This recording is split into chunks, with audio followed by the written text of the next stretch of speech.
We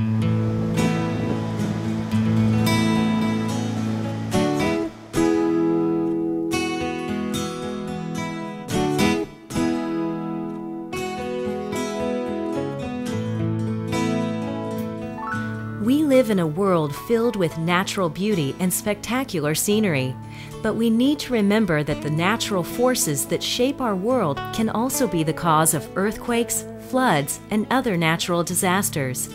Today, we will talk about the things you need to remember when a major earthquake occurs. This presentation has 5 topics. Why you should be prepared for an earthquake. How to evaluate your space for maximum personal protection during an earthquake. What to do during an earthquake at ESCO, at home, or away from home.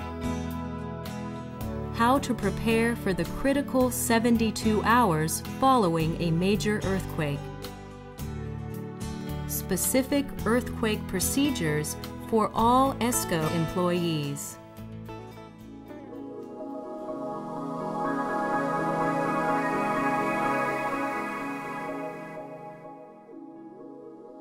Hundreds of minor quakes occur around the world every year. A major quake occurs somewhere in the world every year or two. Major earthquakes are those that register 7.0 or higher on the Richter scale. Typical damage from a major earthquake includes the following: rupture of gas and water lines, partial or complete bridge collapses, major home and building damage, widespread personal injuries from fire and debris, unpassable roads from upheaval of concrete and downed utility lines, disruption of or overloading of community services such as police, fire, ambulance, telephone, cell phone, and hospital staff for a minimum of 72 hours. Major quakes are caused when large portions of the Earth's crust, known as plates, move with respect to each other. There are many large faults found around the perimeter of the Pacific Ocean, as well as other places in the world. Lesser quakes are caused when shifting occurs along the smaller fault lines within a single plate. Many ESCO facilities are within shaking distance of a fault line. There are 3 fault lines that run close to our Portland facility.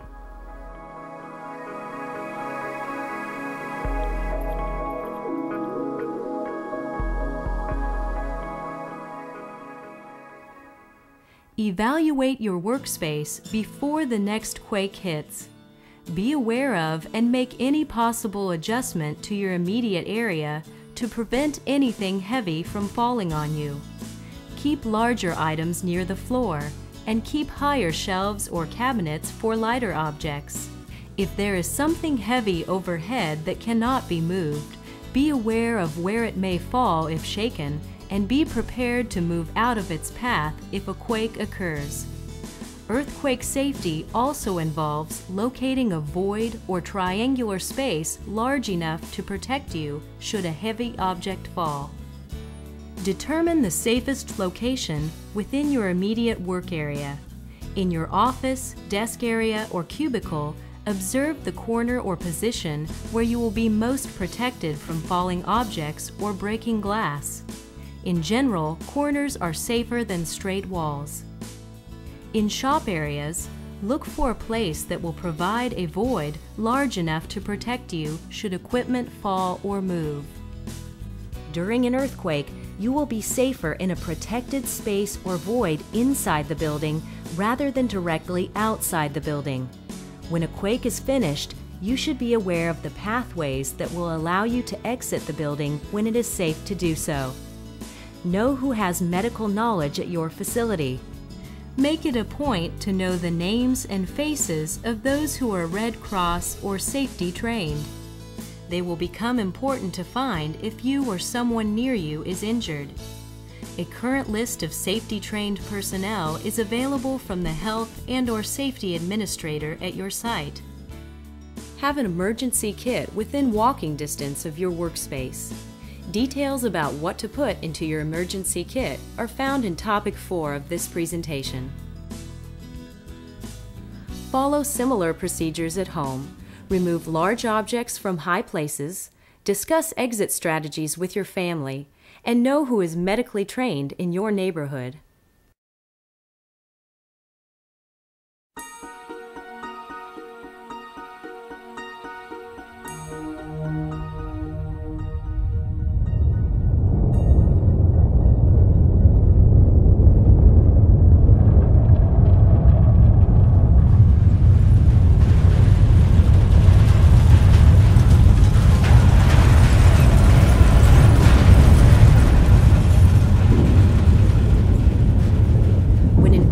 First begins, you may not be able to determine whether it will be large or small.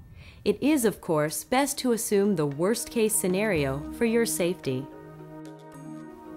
If you are outside, find a door frame and brace yourself inside of it if possible. If there is no door frame close by, move to the middle of the street or an open area away from the walls of buildings.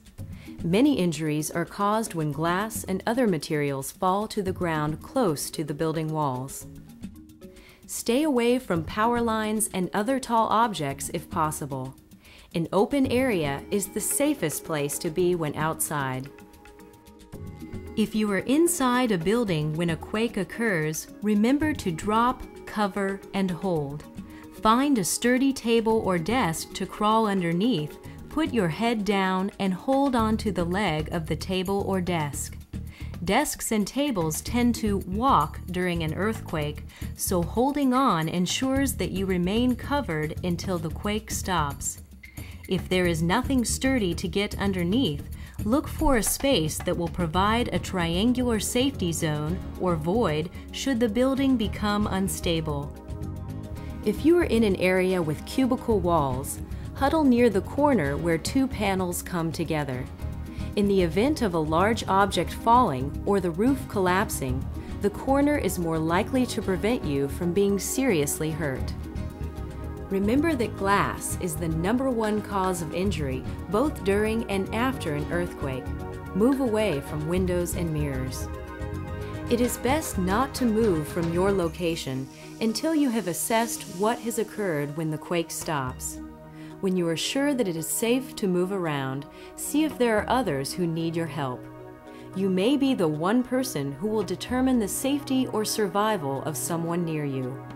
Also, remember that aftershocks are common following an earthquake.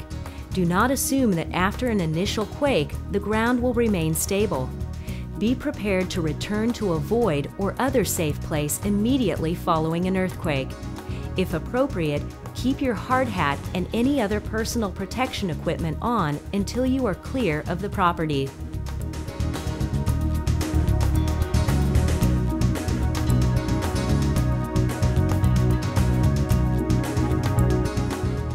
Perhaps the most unanticipated fact following a major earthquake is that you will not be able to travel by car, to your home, or away from wherever you may be. Here are just a few of the reasons why. Bridges, including freeway overpasses, will be closed until they are inspected. If they are found to be damaged, they will remain closed.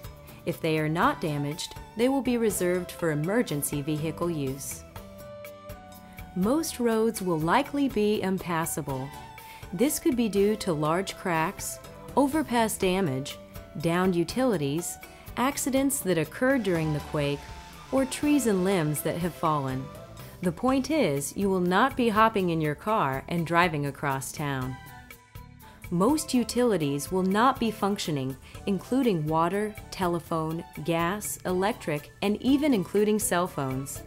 These services are highly vulnerable to large movements of the earth, and in the case of phones and cell phones, if they do work, they will be overloaded with emergency calls.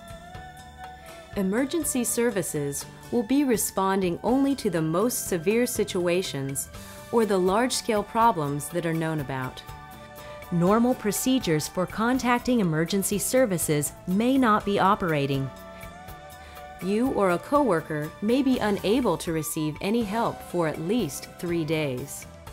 Due to all of these reasons, it is a good idea for you to establish an out-of-area contact for you and your family to reach.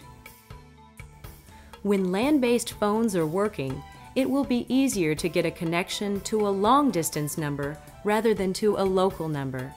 Having a predetermined contact will help you and your family members communicate about your condition and where to meet. Prepare a 72-hour kit and have one at home and one in your car or at your office. You may need to sustain yourself for 3 days with only the items that you have in your kit. It would be better for you to put together a simple kit today rather than to put off making a more complete kit and never having one at all. Here are the most important items to have. Water. A person requires about a gallon a day. Place some bottled water into your kit. Non-perishable food. High-energy snack bars, canned food, or other items that do not need preparation. Walking shoes. Many work shoes, especially heels for women, will not allow you to walk several miles to get to your home or a meeting place. Place a good pair of walking shoes into your kit. Cash. ATM machines and credit debit card machines will not likely work since they require a communication connection which may be down. First aid kit. Bandages, gauze, tape, disinfectant. At the very least, make or purchase 2 of these minimal kits today. Keep one kit at home and another at your office or in the trunk of your car. For a more complete kit, add these items as you are able when you are shopping over the next few weeks.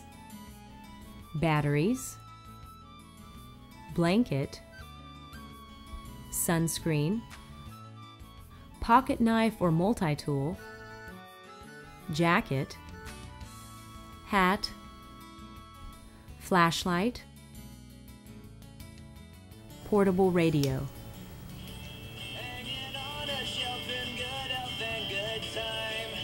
Make a list of what you would ultimately like to have if you are away from your home for 3 days and place the items in your kit as you are able. If you have been camping, many of these items are familiar to you when spending time away from home.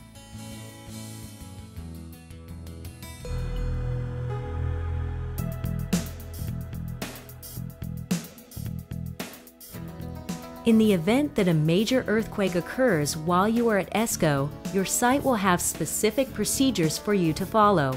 Most importantly, know who to contact before leaving the premises. In the event of an emergency, there will be at least one ESCO employee who will be making a list of who is okay and who has left the premises. This is important since searches will be conducted for those who have not been found. They will also give you some method for finding out when you should return to work.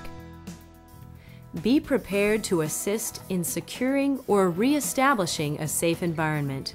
Your skills may be needed to help in making sure that the facility is safe. Be prepared for the fact that you may not be able to re-enter the building for 72 hours after you leave. Take any medications or other important items with you when you leave. ESCO wants you and your family to be safe in the event of a major earthquake. By following the guidelines in this course, you will be better prepared to handle the events that may occur.